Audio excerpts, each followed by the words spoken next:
राष्ट्रिय सभाबाट गुठी विधेयक फिर्ता। संविधान अनुसार नै विधेयक ल्याए पनि भ्रम फैलाउने कोसिस भएको भूमि सुधार मन्त्री अर्यालको भनाई। 753 मध्ये अधिकांश स्थानीय तहद्वारा आगामी आर्थिक वर्षको बजेट र नीति तथा कार्यक्रम सार्वजनिक। काठमाडौँ महानगरको बजेट 15.5 अर्ब बढी प्रतिनिधि सभाबाट विनियोजन विधेयक बहुमतले पारित। सिरियालाई सुरक्षित क्षेत्र घोषणा गरिए शरण लिइरहेका 40 लाख मध्ये 10 लाख शरणार्थी आफ्नै मुलुक फर्कने टर्कीको दावी। अमेरिका प्रवेशको आशमा सीमा क्षेत्रमा पुगेका 7 जनाको अत्यधिक गर्मीका कारण मृत्यु। र मलेसियामा आयोजना हुने अन्डर-19 इस्टर्न रिजनल क्रिकेट प्रतियोगिताका लागि नेपाली टोलीको घोषणा। विश्वकप क्रिकेटमा अस्ट्रेलियाले दिएको 286 रनको लक्ष्य पछ्याएको इङ्ल्यान्ड हार टार्न सङ्घर्षरत। नमस्कार, कान्तिपुर डायरीबाट साथी प्रिन्स अनि तेजेन्द्रको समाचार अब विस्तारमा। राष्ट्रिय सभाबाट गुठी विधेयक फिर्ता भएको छ। गुठी विधेयक फिर्ता सम्बन्धी भूमि व्यवस्था, सहकारी तथा गरिबी निवारण मन्त्री पद्मा अर्यालले राखेको प्रस्ताव राष्ट्रिय सभाको आजको बैठकले सर्वसम्मत स्वीकृत गरेको हो। काठमाडौँ उपत्यकाका गुठिया र सरकारवालाहरूले गुठी विधेयक खारेजी गर्नुपर्ने माग गर्दै आन्दोलन गर्दै आएका थिए। प्रमुख प्रतिपक्षी नेपाली कांग्रेस सहित संघीय संसदमा रहेका विभिन्न राजनीतिक दल, संस्कृति र परम्परा, सरकार, विभिन्न निकाय लगायतले समेत विधेयकको विरोध गर्दै आएका थिए। बैठकमा गुठी विधेयक फिर्ताका लागि प्रस्ताव प्रस्तुत गर्दै मन्त्री अर्यालले संविधान अनुरूप नै गुठी विधेयक ल्याएको भन्दै आन्दोलन गरेर विधेयक विरुद्ध भ्रम सिर्जना गराइएको आरोप लगाउनुभयो। सरकारका जनताप्रतिको उत्तरदायी हुँदै जनताको भावनाको कदर गरेर प्रस्तुत विधेयक फिर्ता लिए आवश्यक छलफल र परामर्श गर्ने निष्कर्षमा पुग्यौं र यही निर्णय गरेर सम्मानित यस सभामा पेश गरेका छौं। मन्त्री अर्यालले विधेयकका प्रावधान सही रहेको दावी गर्दै त्यसबारे फिजाइएको भ्रम चिर्न समेत सरकारलाई अवसर नदिएको गुनासो गर्नुभयो। सरकारले गुठीको एकीकृत विकास, सञ्चालन र व्यवस्थापनका लागि प्राधिकरणको परिकल्पना गरेको उहाँले बताउनुभयो। सनातन धर्म परम्परादेखि चल्दै आएको गुठी जात्रा परम्परा मास्ने गरी विधेयक आयो भनेर भ्रमात्मक प्रचार गरियो। गुठी सनातन धर्म परम्परा नै हो, यसमा हामी स्पष्ट छौं। सनातन धर्मको संरक्षण गर्न यो विधेयक आएको हो। गुठी तथा धार्मिक स्थलको सञ्चालन र बन्दोबस्ती साबिकदेखि चलेकै रीतिस्थिति, परम्परा, प्रथा आदि नमासिने गरी अझ थप सुविधा र व्यवस्थापन गर्ने गरी यो विधेयक प्रस्ताव गरिएको थियो। प्राधिकरण बनेपछि सबै सम्पत्ति प्राधिकरणको अक्षय कोषमा जान्छ भन्ने त्रास फैलाइयो। प्राधिकरणको परिकल्पना सरकारले गुठीको एकीकृत विकास, सञ्चालन, व्यवस्थापन र प्रशासन गर्नको निम्ति हो र एउटा छाता संगठनको रूपमा यसलाई विकास गर्न खोजिएको थियो। गुठी विधेयक विरुद्ध आन्दोलन चर्किएपछि गत बिहिबार बसेको मन्त्री परिषद बैठकको निर्णय अनुसार सरकारले विधेयक फिर्ता लिन राष्ट्रिय सभा सचिवालयमा पत्र दर्ता गरेको हो। अधिकांश स्थानीय तहले आगामी आर्थिक वर्षको नीति, कार्यक्रम र बजेट आफ्नो गाउँ र नगरसभामा प्रस्तुत गरेका छन्। अन्तरसरकारी वित्त व्यवस्था ऐनको दफा 21 अनुसार असार 10 गतेभित्र आफ्नो सभामा आगामी वर्षको नीति, कार्यक्रम वा बजेट पेश गर्नुपर्ने कानुनी व्यवस्था अनुसार स्थानीय तहले बजेट ल्याएका हुन्। नीति तथा कार्यक्रममा प्राय सबैजसो स्थानीय तहले कृषिलाई प्राथमिकतामा राख्दै पर्यटन, भौतिक पूर्वाधार विकासमा जोड दिएका छन्। केहीले यसअघि नै बजेट सार्वजनिक गरेका थिए, केही स्थानीय तहले भने गत वर्ष चाहिँ तयारी नपुगेको भन्दै तोकिएको मितिमा बजेट ल्याउन सकेनन्। स्थानीय तहलाई वित्तीय हस्तान्तरण अन्तर्गत समानीकरण अनुदानका 89 अर्ब 95 करोड, वित्तीय सशस्त्र अनुदानमा 1 खर्ब 23 अर्ब 87 करोड, राजस्व बाँडफाँडमा 1 खर्ब 30 अर्ब 89 करोड रुपियाँ संघीय सरकारले एकमुष्ट रूपमा प्रदान गरिसकेको छ। प्रदेश 1 अन्तर्गतका 17वटा स्थानीय तहले पुरानै नीति तथा कार्यक्रम र योजनालाई निरन्तरता दिएका छन्। विराटनगर महानगरपालिकाले आर्थिक वर्ष 2076-77 का लागि 5 अर्ब 12 करोड 30 लाख 90 हजार 500 अनुमानित बजेट पेश गरेको छ। नगरसभामा महानगर प्रमुख भीम पराजुलीले आयतर्फ आन्तरिक स्रोतबाट 59 करोड 98 लाख 95 हजार, राजस्व बाँडफाँडबाट 72 करोड 59 लाख 43 हजार 500, संघीय र प्रदेश सरकार वित्तीय समानीकरण अनुदान 47 करोड 84 लाख 70 हजार प्रस्तुत गर्नुभयो। यस्तै संघीय सरकारबाट सशर्त अनुदान विषयगत कार्यालयतर्फ 58 करोड 89 लाख, नेपाल सरकार समपूरक र विशेष अनुदान 12 करोड 50 लाख, संघीय सरकार सशस्त्र अनुदान 39 करोड 50 लाख, वैदेशिक र अन्य सङ्घ संस्थाबाट अनुदान 2 करोड 32 लाख 40 हजार, जनसहभागिताबाट 4 करोड 35 लाख 44 हजार, नगर विकास कोष ऋण सहयोग 11 करोड 50 लाख, आन्तरिक आय वृद्धिबाट 20 करोड अनुमानित आय प्रस्तुत गर्नुभयो। काठमाडौँ महानगरपालिकाले आर्थिक वर्ष 2076-77 का लागि 15,50,70,12,000 रुपियाँ बराबरको बजेट ल्याएको छ। नगरसभाको बैठकमा आज महानगर प्रमुख विद्यासुन्दर साक्यले सो रकम बराबरको बजेट सार्वजनिक गर्नुभयो, जस अन्तर्गत पुँजीगततर्फ 1,55,35,00,00,000 रुपियाँको बजेट ल्याइएको छ। पारिश्रमिक सुविधातर्फ 1,41,05,00,000 बराबरको बजेट सार्वजनिक भएको छ। कार्यालय सञ्चालनतर्फ 59,43,50,000, पूर्वाधार विकासतर्फ 7,43,97,92,000, जग्गा एकीकरण आयोजनातर्फ 1,12,82,70,000 र नेपाल सरकार सशस्त्र अनुदान खर्च 3,38,06,00,000 बराबरको विनियोजित विधेयक प्रस्तुत गरेको सूचना अधिकारी वसन्त आचार्यले जानकारी दिनुभयो। यस्तै ललितपुर महानगरले आर्थिक वर्ष 2076-77 का लागि 5,17,96,32,000 रुपियाँको बजेट सार्वजनिक गरेको छ। ललितपुरले पूर्वाधारमा सबैभन्दा बढी 1,50,00,000 रुपियाँ विनियोजन गरेको छ। वातावरण तथा विपद व्यवस्थापनमा 15,50,00,000 रुपियाँ छुट्याइएको मेयर चिरीबाबु महर्जनले जानकारी दिनुभयो। उता पोखरा महानगरपालिकाले 7,54,00,00,000 रुपियाँको बजेट सार्वजनिक गरेको छ। चालुतर्फ 2,15,54,00,000 रुपियाँ र पुँजीगततर्फ 4,70,79,00,000 रुपियाँ महानगरले विनियोजन गरेको छ। सांसद विकास कोष कार्यक्रममा 14 करोड र विभिन्न कोषहरूमा 40 करोड रुपियाँ विनियोजन गरिएको छ। उपप्रमुख मन्जुदेवी गुरुङले प्रस्तुत गर्नुभएको बजेटमा महानगरले सङ्घीय सरकारबाट 3,33,78,80,000 रुपियाँ, गण्डकी प्रदेश सरकारबाट 47,96,83,000 रुपियाँ र आन्तरिक आयबाट 2,50,29,17,000 रुपियाँ प्राप्त हुने अनुमान गरेको छ। नपुग हुन जाने 68,50,00,000 रुपियाँ मध्ये वैदेशिक ऋण तथा अनुदानबाट 10 करोड, जनसहभागिताबाट 36,50,00,000 र चालु आर्थिक वर्षमा रहन जाने मौजातबाट 22 करोड रुपियाँ बेहोरिने जनाइएको छ। उता भरतपुर महानगरपालिकाले 3,37,71,70,000 रुपियाँको बजेट ल्याएको छ। उपमेयर पार्वती शाह ठकुरीले नगरसभा बैठकमा आगामी आर्थिक वर्षका लागि सो रकम बराबरको बजेट पेश गर्नुभएको हो। महानगरपालिकाका मेयर रेणु दाहालले पेश गर्नुभएको नीति तथा कार्यक्रममा गुणस्तरीय शिक्षाका लागि महानगरको व्यवस्थापनमा सञ्चालन हुने मेगा विद्यालयको योजना अगाडि सारिएको छ। न्यूनतम 10,000 विद्यार्थी क्षमताको विशिष्टीकृत मेगा विद्यालयको लागि सम्भाव्यता अध्ययन गर्ने नीति तथा कार्यक्रममा उल्लेख छ। प्रस्तुत नीति तथा कार्यक्रमहरूमा पूर्वाधारका क्षेत्रमा नयाँ योजनाहरू खासै समावेश छैनन्। अन्तर्राष्ट्रिय क्रिकेट रङ्गशाला, अत्याधुनिक city hall, ring road, link road, Narayani नदीलाई सामुद्रिक तटका रूपमा विकास गर्ने, अटो ल्यान्ड निर्माण जस्ता योजना नगरसभामा पेश भएका छन्।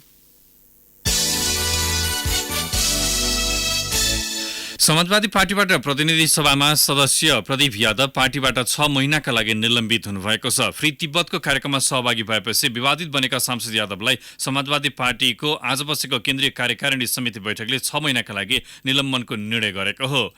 सांसद यादव पार्टी नीति विपरीत जानकारी नै नगराई लाटभियामा भएको international network of parliamentary of on free Tibet कार्यक्रममा सहभागी भएको भन्दै समाजवादीले स्पष्टीकरण सोधेको थियो। उहाँको स्पष्टीकरण चित्त बुझ्दो नभएकोले निलम्बनको निर्णय गरिएको समाजवादीका उपमहासचिव तथा केन्द्रीय कार्यालय प्रमुख प्रकाश अधिकारीले आज जारी गर्नुभएको विज्ञप्तिमा उल्लेख छ। कान्तिपुर डायरीमा अब ब्रेकको पालो। ब्रेकपछि अब बाँकी प्रसङ्ग। आगामी आर्थिक वर्षको बजेटसँग सम्बन्धित विनियोजन विधेयक प्रतिनिधि सभाबाट पारित भएको छ। विभिन्न मन्त्रालयका लागि विनियोजित शीर्षकमाथि सांसदहरूले उठाएका प्रश्नको सम्बन्धित मन्त्रीले जवाब दिइसकेपछि सो विधेयक आजै बहुमतले पारित भएको हो। सो विधेयक राष्ट्रिय सभामा भोलि टेबल हुने र आगामी आइतबारबाट मन्त्रालयगत शीर्षकमा छलफल सुरु हुने कार्यसूची छ। बजेट आश्रित आर्थिक विधेयक, राष्ट्र ऋण उठाउने विधेयक र ऋण तथा जमानत 23औं संशोधन विधेयक पनि सैद्धान्तिक छलफलपछि प्रतिनिधि सभाबाट बहुमतले स्वीकृत भएको छ। आर्थिक विधेयकमाथि आगामी शुक्रबार दफावार छलफल हुने सभामुख कृष्णबहादुर महराले सदनलाई जानकारी गराउनुभयो। प्रतिनिधि सभाको अर्को बैठक आगामी शुक्रबार अपराह्न 4 बजे बस्ने गरी बोलाइएको छ। रक्षा मन्त्रालयका लागि विनियोजित शीर्षकमाथि उठेका प्रश्नको जवाब दिँदै उपप्रधान एवं रक्षा मन्त्री ईश्वर पोखरेलले राष्ट्रिय सुरक्षा परिषद सम्बन्धी विधेयकमा कुनै पनि नयाँ प्रावधान नभएको बताउनु भएको छ। उहाँले 2073 सालमा व्यवस्थापिका संसदमा पेश भएको विधेयक नै अहिले संघीय संसदमा पेश गरेको उल्लेख गर्नुभयो। 2073 मा अगाडि बढाइएको विधेयकमा र 2075 मा अगाडि बढाइएको विधेयकमा दुवैमा राष्ट्रिय सुरक्षा परिषद अपरझट बस्न नसकेको बेलामा एउटा अवस्थालाई त्यसमा ख्याल गरियो। त्यो भूकम्प गएको बेलामा त्यसबेलाका प्रधानमन्त्री सम्माननीय सुशील कोइरालाजी यहाँ नरहनु भएको, तुरुन्तै गर्नु परेको बेलामा त्यो कुरालाई ख्याल गरेर 2073 सालको त्यो विधेयकमा त्यो व्यवस्था गरिएको। तर त्यसलाई योजनालाई राष्ट्रिय सुरक्षा परिषदबाट अनुमोदन गर्नुपर्ने र प्रतिनिधि सभामा प्रस्तुत गर्नुभन्दा पहिले नै गरिसक्नुपर्ने भन्ने प्रतिबन्धात्मक व्यवस्था पनि छ। त्यसकारणले यो चाहिँ प्रधानमन्त्रीजीले छुट्टै चलाउनको लागि गरियो या हिजोको किन ल्यायो भन्ने जुन जिज्ञासा राख्नु भएको छ, यसमा वास्तवमा त्यो एउटा पृष्ठभूमिलाई म थप फेरि प्रश्न पार्न चाहन्छु। यस्तै सेनाका लागि आवश्यक वस्तु सार्वजनिक खरिद ऐनको मातहतमा रहेर नै खरिद गर्ने गरेको र कतिपय मन्त्री परिषदको निर्णयपछि खरिद गर्ने गरेको मन्त्री पोखरेलले बताउनुभयो। उहाँले विगतमा कुनै कमी कमजोरी भएको भए पनि आगामी दिनमा त्यस्ता गल्ती नदोहोरिने, खरिद प्रक्रिया पारदर्शी हुने प्रतिबद्धता व्यक्त गर्नुभयो। यसैबीच राष्ट्रपति र उपराष्ट्रपतिको कार्यालय, प्रधानमन्त्री तथा मन्त्री परिषदको कार्यालय, राष्ट्रिय योजना आयोगको सचिवालय र संस्कृति, पर्यटन तथा नागरिक उड्डयन मन्त्रालयका बारेमा उठेको प्रश्नको भने अर्थमन्त्री युवराज खतिवडाले जवाब दिनुभएको छ। प्रधानमन्त्री केपी शर्मा ओली अनुपस्थित भएपछि सो कार्यालयका लागि विनियोजित शीर्षकमाथि उठेका प्रश्नको अर्थमन्त्री खतिवडाले जवाब दिनुभएको हो।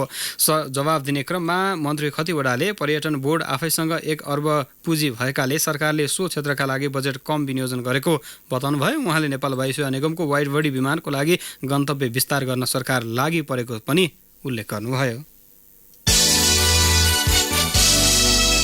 यात्रु बोक्न सक्ने जहाज, जसलाई अहिले पपुलर भाषामा वाइड बडी भनिन्छ, ती जहाजहरूलाई हामीले व्यावसायिक ढङ्गले कसरी चलाउने, त्यसमा 2-3टा कुराहरू सरकारले अघि बढाउन खोजेको छ एनएससीसँगको सहकार्यमा। पहिलो कुरा, अलि लामो दूरीका अन्तर्राष्ट्रिय गन्तव्यहरूमा हामी नगई हुँदैन। अहिले केही गन्तव्यहरूसँग हाम्रा प्रक्रियाहरू अघि बढेका छन्। जापानमा ओसाका, टोकियोदेखि र चीनका केही डेस्टिनेसनहरूको विषयमा प्रक्रियाहरू धेरै अघि बढेका र केही मात्रामा सुरु हुने अवस्थामा पनि पुगेको छ। त्यसैगरी अरू केही लामो दूरीका अथवा कमसेकम मध्यम दूरीका डेस्टिनेसनहरू अघि बढाउने सन्दर्भमा हवाई सम्झौताहरू अघि बढ्दैछन्। यो एउटा चाहिँ व्यवसाय विस्तार गर्ने सँग सम्बन्धित कुरो भयो।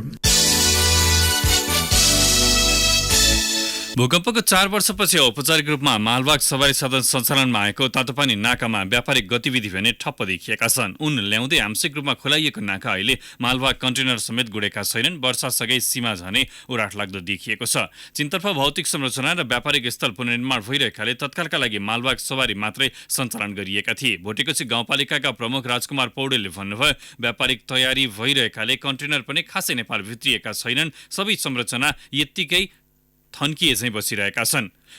सर्वसाधारणका लागि नाका खुलाइए पनि चहल पहल नबढेको उहाँले बताउनुभयो। तातोपानी नाकाका व्यापारी भूकम्प अघि चाहिँ व्यापारिक रूपमा तातोपानी नाका खुल्ने आशमा बसिरहेका छन्। उहाँले भन्नुभयो, 3 महिनापछि मात्रै कन्टेनर आउने भएपछि नाका बन्द जस्तै देखिएको छ। रूपन्देहीमा आज साँझ परेको चट्याङले 3 जनाको मृत्यु भएको छ। चट्याङ लागेर गैडहवा गाउँपालिका 7 का 25 वर्षीय भगवान दास लोध, कञ्चन गाउँपालिका 2 का 60 वर्षीय नन्दराम अर्याल र सैनामैना नगरपालिका 7 का 62 वर्षीय चन्द्रबहादुर विकको मृत्यु भएको हो। प्रतिबन्धित नेत्रविक्रम चन्दसम्मले आह्वान गरेको नेपाल बन्दको विभिन्न जिल्लामा आज दिनभर आंशिक प्रभाव पर्यो। संघीय राजधानी काठमाडौँमा सार्वजनिक र निजी साधनहरू चले पनि अन्य जिल्लामा भने यातायात, बजार पसल, शैक्षिक संस्था आंशिक रूपमा मात्रै प्रभावित भए। विभिन्न स्थानमा शङ्कास्पद वस्तु तथा बम भेटिएका कारण सर्वसाधारण भने दिनभर त्रसित देखिए। प्रहरीको गोली लागि सर्लाहीमा आफ्ना कार्यकर्ता मारिएको दाबीसहित चन्दसम्मले आज नेपाल बन्द आह्वान गरेको थियो। अब केही समाचार संक्षेपमा। सत्तारूढ नेपाल कम्युनिस्ट पार्टी नेकपाका अध्यक्ष पुष्पकमल दाहालले शान्ति प्रक्रिया नै गलत थियो भन्ने लागेका कारण नेत्रविक्रम चन्दले अहिलेको बाटो अपनाएको दावी गर्नुभएको छ। भरतपुर महानगरपालिकाको 4थो नगरसभामा बोल्दै नेता दाहालले शान्ति प्रक्रिया ठिक थियो भन्ने कुरा चन्दले बुझ्न थालेको हुँदा ढिलो चाँडो मूलधारमा फर्कने दावी गर्नुभयो। कालोपत्रे भएको मूल सडक बिक्री प्रकरणमा संलग्न 3 जनालाई काभ्रे अदालतले धरौटीमा रिहा गरेको छ। जिल्ला न्यायाधीश अर्जुन अधिकारीको इजलासले किनबेचमा संलग्न लोकेन्द्र तोलाङ्गेलाई 22,50,000, उनकी श्रीमती सोनुलाई 1 लाख र जग्गाधनी मिना भैललाई 12 लाख धरौटीमा रिहा गर्न आदेश दिएको हो। दुर्घटनामा परि रौतहटमा 2 थुनुवाको मृत्यु भएको छ। इलाका प्रहरीकारले चन्द्रनिगाहपुरको हिरासतमा रहेका 26 वर्षीय मुकेश भनिने निर्मल शाह र 40 वर्षीय रामेश कुमार चौधरीको मृत्यु भएको हो। म्याद थपका लागि जिल्ला अदालत लैजाने क्रममा आज प्रहरी बिहान आज दिउँसो दुर्घटनामा परेको थियो। दुर्घटनामा परि प्रहरीसहित 8 बन्दी घाइते छन्। कञ्चनपुरको पुनर्वास नगरपालिका 11 डोके बजारमा सत्तारूढ नेपाल कम्युनिस्ट पार्टी नेकपा र प्रतिपक्षी नेपाली कांग्रेसका कार्यकर्ता बीच झडप भएको छ। खानेपानी तथा सरसफाई मन्त्री बिना मगरलाई कांग्रेस कार्यकर्ताले कालो झण्डा देखाउने क्रममा नेकपा कार्यकर्ताले प्रतिकार गरेपछि दुई पक्षबीच झडप भएको हो। झडपमा कांग्रेसका विक्रम चन्द्र गोपी उपाध्याय घाइते भएका छन्। बीपी राजमार्ग अन्तर्गत सिन्धुलीको सुनकोशी गाउँपालिकामा बा 13 3793 नम्बरको जीव दुर्घटना हुँदा काठमाडौँका अच्युत लामिछाने र उनकी भाइ बुहारी हेमा लामिछानेको मृत्यु भएको छ। र शिक्षा विकास तथा समन्वय इकाइ सल्यानका इकाइ प्रमुख धनबहादुर वली 25,000 रुपियाँ घुस लिएको अभियोगमा पक्राउ परेका छन्।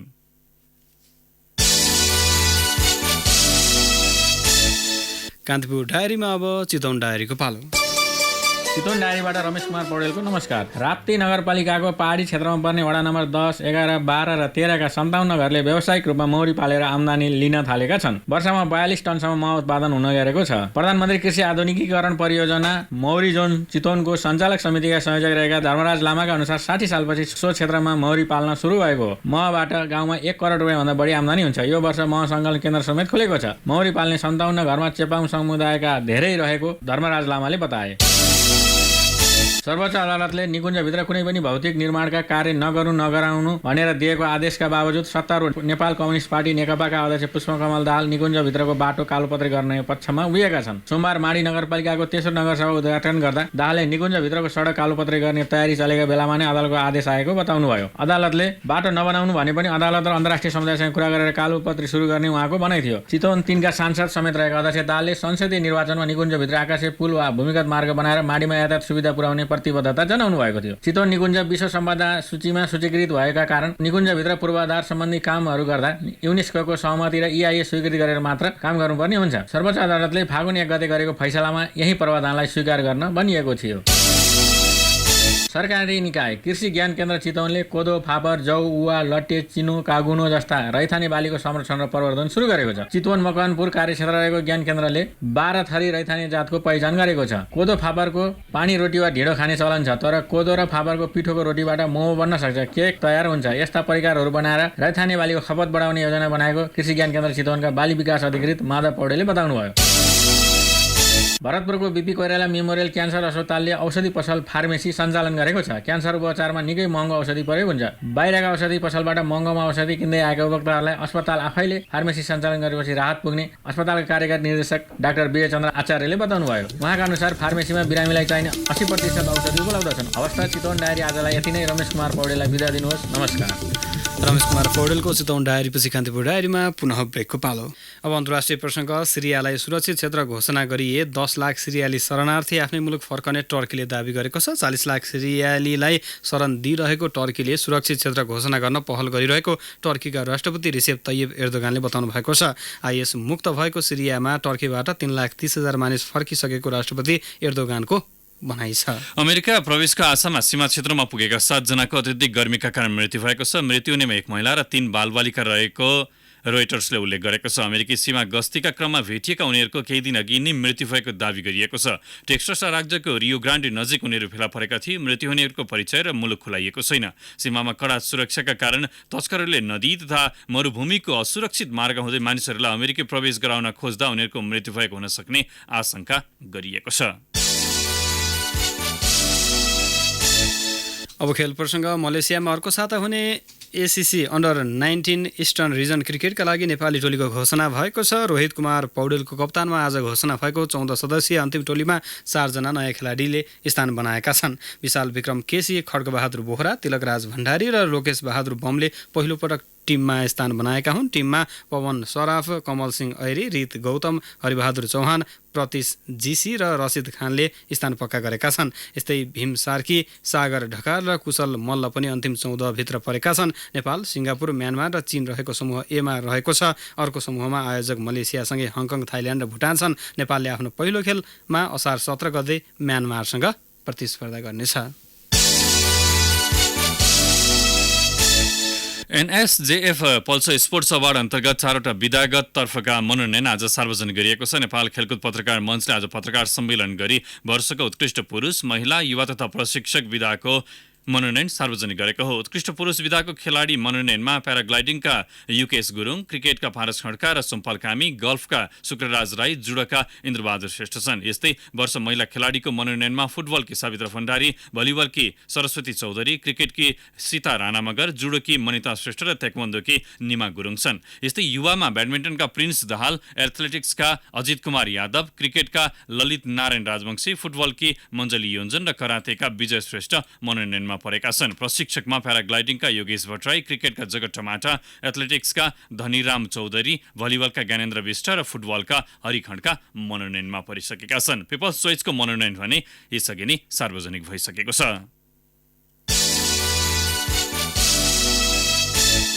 कञ्चनपुरको महेन्द्रनगरमा जारी चौथो प्रधानमन्त्री कप महिला टी20 क्रिकेट प्रतियोगिताको उपाधिका लागि सुदूरपश्चिम र सशस्त्र प्रहरीको एपीएफ बीच प्रतिस्पर्धा हुने भएको छ। वर्षाका कारण खेल प्रभावित भएपछि सुदूरपश्चिम अङ्क तालिकाका आधारमा फाइनलमा प्रवेश गरेको हो भने एपीएफले डकवर्थ लेविसका आधारमा प्रदेश 1लाई 4 रनले पराजित गरेको हो।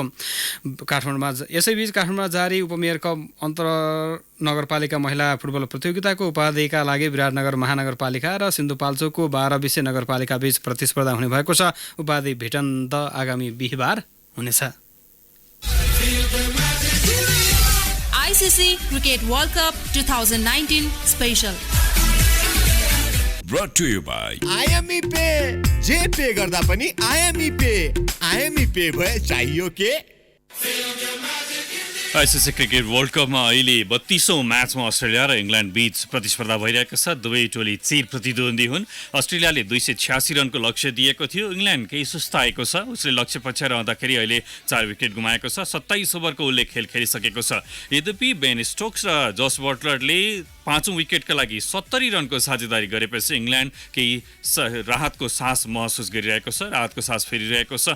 बेन स्टोकले 53 रनको योगदान गरिसकेका छन्। जस बटलर 25 रनमा खेलिरहेका छन्। यसअघि पनि इङ्ल्यान्डको इनिङ्स निकै नै धर्मराएको थियो। सुरुवाती खेलहरूमा राम्रो प्रदर्शन गर्दै आएका ओपनरहरू आज टिक्न सकेनन्। बेस्टोले 27 रनको योगदान गरेका थिए भने भेन्स पनि आज डक आउट हुन पुगेका थिए। जोए रुट सस्तैमा आउट हुँदाखेरि इङ्ल्यान्डको इनिङ्स निकै नै धर्मराएको थियो। आज जोए रुटले 8 रन मात्र बनाउन सके। निकै फर्ममा रहेका इयान मोर्गन पनि आज 4 रनमा आउट भएपछि इङ्ल्यान्डले 53 रन जोड्दाखेरि 4 विकेट गुमाइसकेको थियो। पहिलो ओभरको दोस्रो बलमै जेम्स भिन्स आउट भइसकेपछि भएका थिए भने तेस्रो 3.4 ओभरमा अथवा चौथो ओभर चलिरहँदा जोए रुटलाई इङ्ल्यान्डले गुमाएको थियो।